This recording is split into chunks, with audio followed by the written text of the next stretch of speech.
Good afternoon বন্ধু বান্ধৱীসকল। আজি মই অন্য এটা ভিডিঅ' আপোনালোকক লৈ আনিছোঁ। এয়া চাওকচোন, মই ৰুইছিলোঁ পাণ গছ। আজি মানে এতিয়া 3 বছৰে হ'ল আৰু পাণজোপা প্ৰথমতে লঠঙা হৈ আছিলে বুঢ়া পাণ কেখিলামান আছে দেখিছে। এতিয়া পাণ গছে বৰষুণ পায় আৰু বৰষুণ পোৱা লিখিয়া, বৰষুণ নহ'লেও মানে কি আমাৰ যিহেতু পানী আমি পাণ গছলৈ মই মাৰি থাকোঁ, সেইকাৰণে চাওকচোন কিমান ধুনীয়াকৈ পাণ ওলাইছে। সঁচাকৈ নিজে কৰা বস্তুটো দেখিয়ে ভাল লাগে। মোৰ হাতেৰে কৰা কিন্তু দেই, কোনেও মোক ৰুই দিয়ে, নিজৰ হাতেৰে ৰুইছোঁ, নিজৰ হাতেৰে ৰুই পিনি খাবলৈও পাইছোঁ। চব কিমান সৌভাগ্যময় নহয়নে?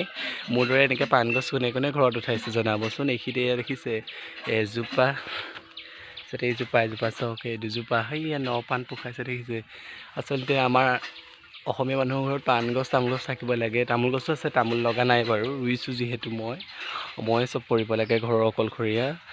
বাট এয়া দেখিলে দুজোপা উঠাই থৈছোঁ আৰু সেইখন বাৰীত আছে 3 জোপামান দেখাইছোঁ ৰ'ব।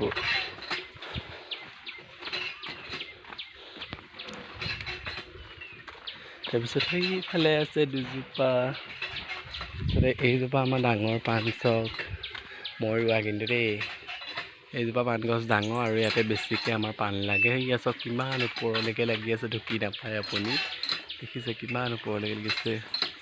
এইখিনি বেচিব লগা হৈ আছে, বেচিব লাগিব। কোনোবা পাণৰ বেপাৰী আছে যদি আহিবচোন, পাণ বেচিম।